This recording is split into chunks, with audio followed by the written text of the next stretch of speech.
अस्सलाम वालेकुम वरहमतुल्लाहि वबरकातुहू। नाज़रीन, आप देख रहे हैं अर्तुगरुल गाज़ी सीज़न 2 एपिसोड 80 की हाइलाइट्स।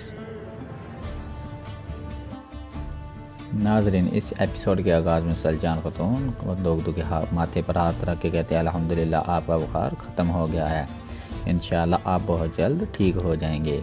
इसके बाद गंदोगदू पूछता है कि मुश्तकिन के साथ क्या हुआ। सलजान ख़तून कहती है कि अर्तुगरुल ने उसका सर कबीले के सामने कलम कर दिया है। गंदोगदू कहता है माशाअल्लाह। इसके बाद सलजान ख़तून कहती हैं कि गंदोगदू मैं बालदा बनने वाली हूँ, मैं इंशाअल्लाह अल्लाह के हुक्म से आपको औलाद दूँगी। जिस पर गंदोगदू बहुत ज़्यादा खुशी का इजहार करता है। दूसरी तरफ दीवान अकेला कुछ बैठा सोच रहा था। इतनी देर में बमसी वहाँ आता और कहता है दीवान भाई क्या सोच रहे हो। दीवान जवाब में कहता है कि भाई आपके पास मेरे दर्द की दवा नहीं है, मेरा मसला प्यार का है कि किसी रीछ को मारने का नहीं है। इसके बाद बमसी वहाँ बैठ जाता है। दूसरी तरफ बानो झिझक हकीम आतुक साहब के पास थी और हकीम आतुक उसको जख्मों की दवा दे रहा था। इतने में दीवान दौड़ता हुआ अंदर दाखिल होता है और हकीम आतुक साहब कहते हैं कि मैं कुछ मरीज़ों को देखने जा रहा हूँ, अल्लाह ताला तुम्हें शफा अता फरमाए। उनके जाने के बाद दीवान बानो झिझक से पूछता है कि तुम्हारा ज़ख्म अब कैसा है बानो। बानो झिझक कहती है कि हकीम आतुक साहब की दवा से इंशाअल्लाह जल्द ठीक हो जाएगा।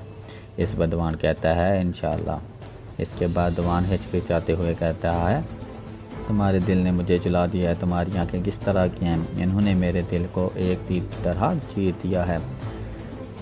तुम एक कुआं हो और एक मैं उसमें गिर गया हूँ, तुम एक सराह हो और मैं उसमें खो गया हूँ। इस पर बानो झिझक हंसने लगती है और कहती है कि तुम ये क्या कह रहे हो दीवान। दीवान कहता है कि मैं खुद भी नहीं जानता कि मैंने क्या कह दिया है, बमसी ने मुझे क्या उल्टा सीधा पढ़ा दिया है। इसके बाद दीवान कहता है कि बानो झिझक मुझे इस तरह के अल्फाज नहीं आते, मगर अल्लाह की मदद से मैं तुम्हें अपनी बीवी बनाना चाहता हूँ।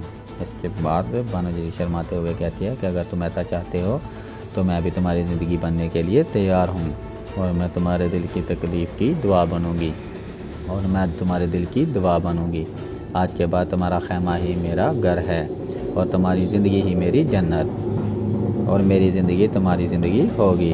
ये सुनकर दीवान हैरान परेशान हो जाता है और ख्यालात में खो जाता है। बानो उसको मजाक में थप्पड़ मार के कहती है कि क्या हो गया दीवान। दीवान कहता है कि लगता है मुझे समझ नहीं आई, मैंने तुमसे पूछा था कि तुम मेरी बीवी बनोगी और तुमने हाँ कर दी, क्या ऐसा ही है।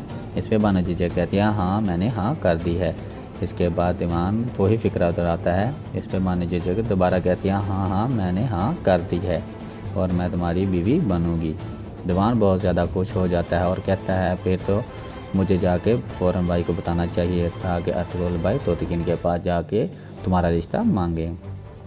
इस पर बानो झिझक कहती है ठीक है। इसके बाद दीवान बाहर भाग जाता है और चीखने चलाने लगता है और खैमे में बानो झिझक शर्माते हुए हंसती है। दूसरी तरफ अर्तुगरुल और हलीमा सुल्तान कुछ बातें कर रहे होते हैं। इतने में अर्तुगरुल रहमान अंदर आता है और कहता है कि दीवान आपसे मिलना चाहता है भाई, शायद कोई बहुत ज़्यादा ज़रूरी बात है। अर्तुगरुल कहता है बेचो उसको। दीवान हंसते मुस्कुराते अंदर आता है और कहता है अर्तुगरुल भाई अगर आप इजाज़त दें तो मेरी आपसे एक रिक्वेस्ट है। अर्तुगरुल कहता है बोलो दीवान क्या बात है। दीवान कहता है कि भाई आप जानते हैं कि मैं और बानो झिझक। इस पर अर्तुगरुल उसकी बात टोकते हुए कहता है अच्छा तो बताओ हम किस वक्त तोतिकिन के पास जाएं बानो झिझक का हाथ मांगने। दीवान कहता है कि भाई जब आप और आयमा खातून चाहें। इस पर अर्तुगरुल कहता है ठीक है, हम कल रात को ही तोतिकिन के पास जाएंगे। इस पर दीवान बहुत ज़्यादा खुश होता है और अर्तुगरुल का हाथ चूमता और उससे गले मिलता है।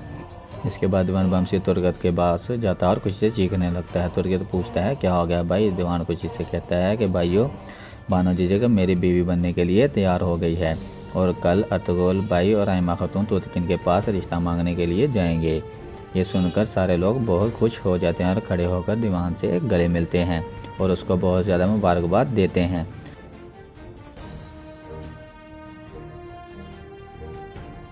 दूसरी तरफ गंदोगदू की सेहत काफ़ी बेहतर हो चुकी है और वह खाना खाने के लिए आयमा खातून के खैमे में पहुंच जाता है।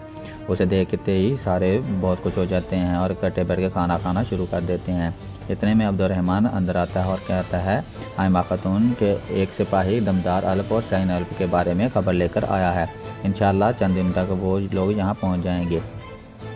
दूसरी तरफ तोतकिन और गोपची खाने की मेज़ पे बैठे हुए थे। तोतकिन किसी गहरी सोच में डूबा हुआ था। इसके बाद गोपची कहती हैं कि मैं हमारे दरमियान कोई मज़ीद राज नहीं रखना चाहती, क्योंकि हर राज से ही हमें तकलीफ़ पहुँचाता है। इस पर तोतकिन कहता है कि मज़ीद राज भी है गोपची खातून। गोपची कहते हैं हमारे कबीले में एक आदमी था करदोगलू, उसने मुश्तकिन की तरह कबीले में दहशत फैला रखी थी। अर्तुगरुल शदीद ज़ख्मी था। इस दौरान एक आदमी अर्तुगरुल को मारने आता है और मैं वहाँ मौजूद थी।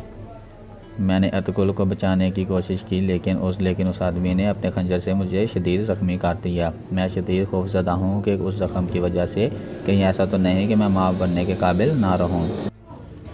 हो सकता है कि मैं अल्लाह के हुक्म से आपको औलाद ना दे सकूँ। ये कह के वो रोते हुए खेमे से बाहर चली जाती है। ये बात सुनकर तोतकिन की आंखों में आंसू आ जाते हैं। दूसरी तरफ मेहमान खाने में एक सिपाही अंदर आके सातिन कोबैक को बताता है कि ताजिर अब्दुल्ला आपसे मिलने के लिए आया है। उसके बाद आपको देने के लिए एक बहुत ज़रूरी खबर है। ये नाम सुनते ही सातिन कोबैक चौंक जाता है और घबरा जाता है। सातिन कोबैक सिपाही से कहता है कि उसको अंदर लेके आओ, लेकिन उसको अच्छी तरह से चेक कर लेना, उसके पास कोई हथियार या कोई चीज़ ना हो। इस पर सातिन कोबैक अपनी तलवार उठाकर खड़ा हो जाता है। इसके बाद नयान अंदर दाखिल हो जाता है, जो कि ताजिर अब्दुल्ला बन के आया था। सिपाहियों से तलवार ले लेता है। इसके बाद सातिन कोबैक अपनी तलवार निकाल लेता है। इसके बाद नयान उसके करीब आके कहता है, सातिन कोबैक तुम्हें इतनी ज़्यादा एहतियात करने की ज़रूरत नहीं है। तुमने माजी में जो भी मेरे साथ किया है वो सब कुछ मैं भूल चुका हूँ। इस पर सातिन कोबैक कहता है कि मैंने सुना है कि ओगड़े खान ने आपको अपनी फ़ौज से निकाल दिया है। इस पर नयान कहता है कि मैंने सुना है कि अर्तुगरुल ने तुम्हारे वफादार का सर काट कर तुम्हारी इज़्ज़त को मिट्टी में मिला दिया है। सातिन कोबैक कहता है कि तुम चाहते क्या हो। नयान कहता है कि मैं चाहता हूँ कि अर्तुगरुल ऐसे ही जैसे तुम चाहते हो। इसके बाद सातिन कोबैक सब सिपाहियों को बाहर भेज देता है और नयान को बैठने के लिए कहता है। इसके बाद वो दोनों आमने सामने बैठ जाते हैं। इसके बाद सातिन कोबैक कहता है कि ओगड़े की फ़ौज से निकालने के बाद तुम लुटेरों के साथ घूम रहे हो, क्या तुम ये सब काम अकेले कर लोगे।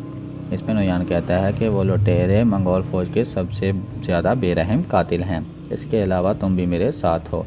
और सातिन कोबैक मुझे तुम्हारे ऊपर उनसे भी ज़्यादा इतबार है। इस पर सातिन कोबैक हंसता है और कहता है कि नयान तुम बताओ तुम्हारे दिमाग में क्या चल रहा है। नयान कहता है कि मेरे सिपाही सोना और मालिक नेमत इकट्ठा करना चाहते हैं, लेकिन तुम नहीं चाहते इन ज़मीनों पर हालात ख़राब हों और मेरे आदमी तुम लोगों पर हमला कर दें। हम दोनों सिर्फ और सिर्फ अर्तुगरुल को चाहते हैं। मैं तुम्हें अर्तुगरुल का सर दूंगा। इस पर सातिन कोबैक कहता है कैसे। नयान कहता है कि तुम्हारी मदद से। इसके बाद सातिन कोबैक खड़ा होता है और सोने की सिक्कों की बोरी उठाता और उसके सामने रखता है और कहता है कि अपने सिपाहियों को बताओ कि सोने की सिक्कों के लिए नहीं बल्कि अर्तुगरुल को मारने के लिए लड़ो। मैं हमेशा उन लोगों को मुतमिन रखूँगा जब तक कि वो अर्तुगरुल का सर लाने के लिए लड़ते रहेंगे। इतने में अंदर एक सिपाही दाखिल और कहता है सातिन साहब, एक औरत आपसे मिलना चाहती है। वो औरत अपना नाम गोंजागुल बता रही है। इस पर सातिन कहता है कि अच्छा ठीक है, उसको कहो कि थोड़ा सा इंतज़ार करे। फिर सातिन नयान को साइड पे भेज देता है और उसको कहता है कि थोड़ा सा इंतज़ार करे। इसके बाद वो गोंजागुल को अंदर बुलाता है। गोंजागुल उसके सामने आके खड़ी हो जाती है। इसके बाद सातिन कोबैक कहता है तुम कैसी हो बेटी। नयान भी छुप कर उसको देख रहा होता है। गोंजागुल कहती है मैं अपने वालिद और अपनी पप्पो का बदला लेना चाहती हूँ और आपके अलावा मेरा कोई भी नहीं है। मैं मरते दम तक आपकी खिदमत करूँगी।